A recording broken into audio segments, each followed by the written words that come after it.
Eu sou o pastor Sebastião Lima e esse vídeo aqui é uma mensagem extraordinária, onde você vai aprender de uma vez por todas duas coisas. Primeiro, o seu corpo é o templo e a morada do Espírito Santo. Como é que isso é aplicável nas nossas vidas? Segunda coisa, você vai aprender que o pecado não mais tem domínio, não mais reinará sobre as nossas vidas.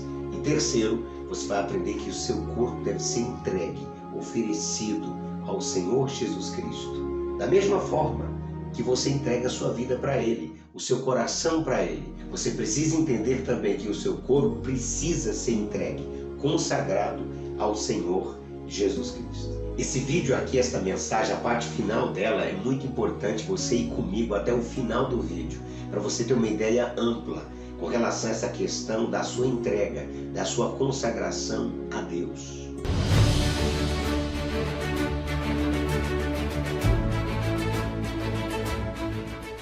O seu corpo não lhe pertence, o seu corpo pertence àquele que o comprou. Você, o seu corpo, o Senhor Deus criou para o louvor da sua glória. Na verdade, o seu corpo ele foi criado por Deus para expressar a glória dele. Aqui em 1 Coríntios, no capítulo 6, versículo 19 e 20, está escrito assim: Ou não sabeis que o vosso corpo é o templo do Espírito Santo que habita em vós, proveniente de Deus, e que não sois de vós mesmo, porque foste comprado por bom preço. Glorificai, pois, a Deus no vosso corpo e no vosso espírito, os quais pertencem a Deus. Quando o Senhor Deus decidiu criar você, Ele não criou você por acaso. Nós não somos um produto do acaso. Deus nos criou para um propósito. Havia algo definido no coração do Senhor quando Ele nos criou. A palavra de Deus diz que quando Deus criou tudo, Ele criou com a sua boca. Com a ordem da sua palavra, tudo passou a existir. O Senhor Deus, portanto, começa a criar todas as coisas ao comando da sua voz. A sua ordem, tudo passa a existir. Aqui no Salmo 33, versículo 5, está escrito assim: Ele ama a justiça e o juízo. A terra está cheia da bondade do Senhor. Pela palavra do Senhor foram feitos os céus e todo o exército deles pelo Espírito da sua boca. Tudo que Deus criou, criou através da sua palavra. Mas quando Deus foi criar o homem, não foi assim. Mas o seu corpo, quando Deus criou, não criou ele de qualquer forma. Deus criou seu corpo de forma específica. Além do Senhor Deus criar tudo através da sua voz, da ordem da sua palavra, quando Deus foi criar o homem, ele pegou o barro, trabalhou todo o barro e começou a criar. Deus, então, através do barro, ele começa a criar este homem nos mínimos detalhes. Este homem agora passa a ser obra das suas mãos, criado, construído nos mínimos detalhes e de forma específica.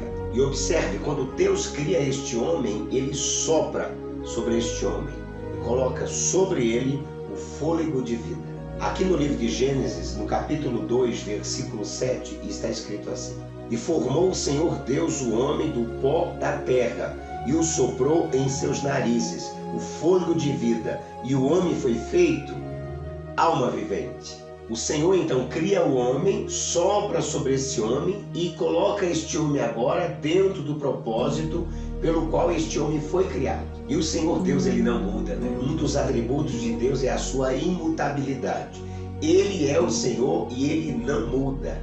Quando Deus te criou, quando Deus nos criou, Ele nos criou para o louvor da sua glória. Ele nos criou para a glória dele. Ele nos criou para um propósito claro e definido. Aqui em Malaquias, no capítulo 3, versículo 6, está escrito assim: Eu sou o Senhor e não mudo.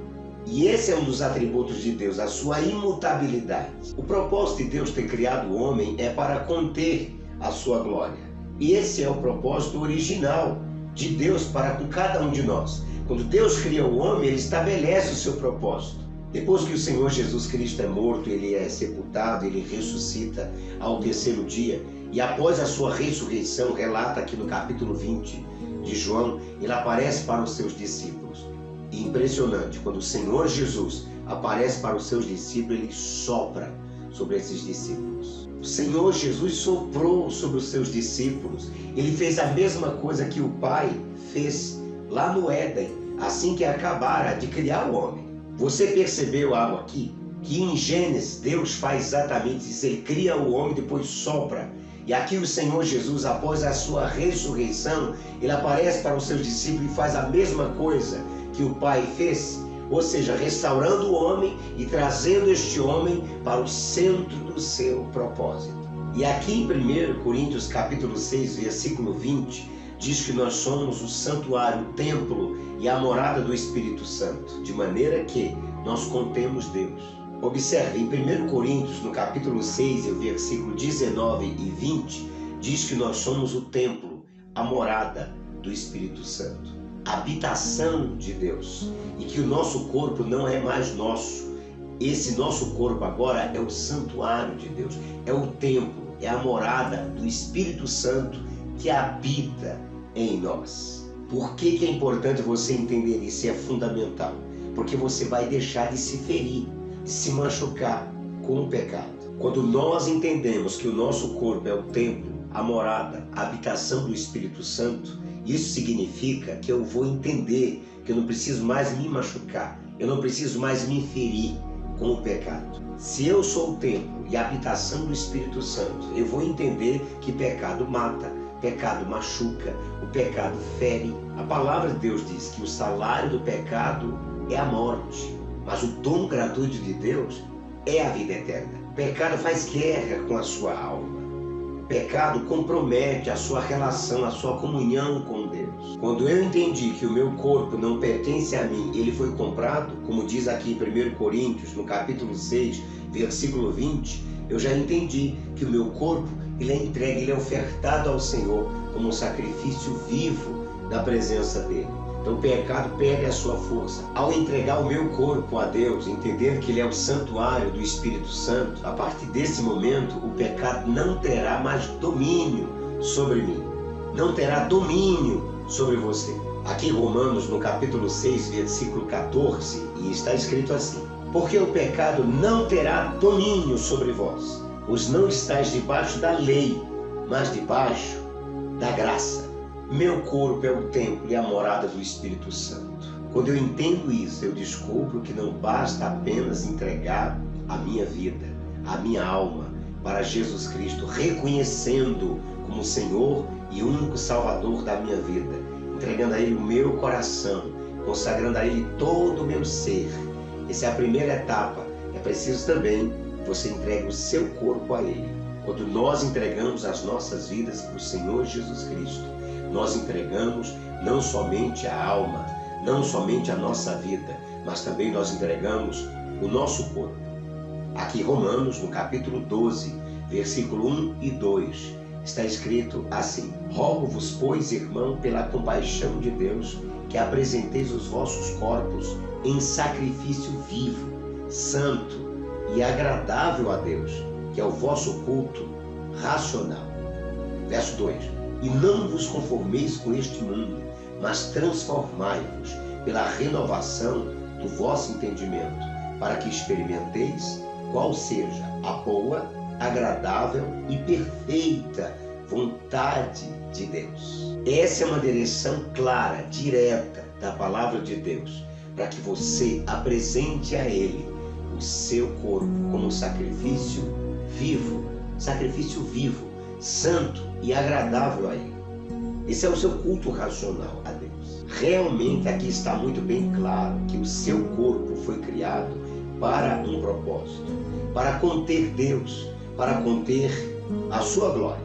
A vida do profeta Eliseu foi uma vida completamente consagrada, dedicada ao Senhor, que ele a vida inteira andou aqui na terra capturando a vida de Deus, capturando a unção de Deus, capturando a vida de Deus. Ele entregou o seu corpo, não somente a sua vida, mas ele viveu uma vida totalmente entregue e consagrada ao Senhor.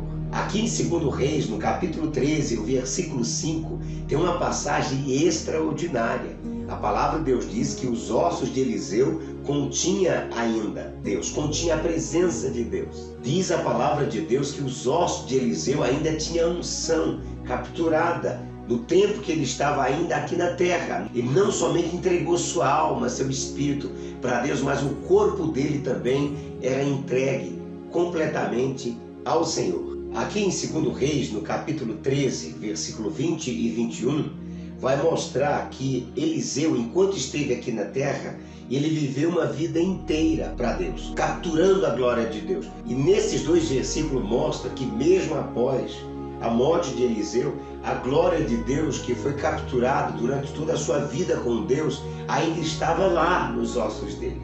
Está aqui em 2 Reis, no capítulo 13, versículo 20 e 21. Depois morreu Eliseu e o sepultaram. Ora, as tropas dos moabitas invadiram a terra, à entrada do ano. E sucedeu que, enterrando eles um homem, eis que vira um bando, e lançaram o homem na sepultura de Eliseu, e caindo nela o homem, e tocando os ossos de Eliseu, reviveu e se levantou sobre os seus pés. Viveu uma vida inteira entregue a Deus, capturando a sua glória, capturando a sua presença. Mesmo após a morte de Eliseu, você percebeu que ao jogar aquele homem morto ali em batalha, ao tocar os ossos de Eliseu, ele imediatamente reviveu. Conta-se a história de um evangelista britânico chamado de Smith Wigglesworth.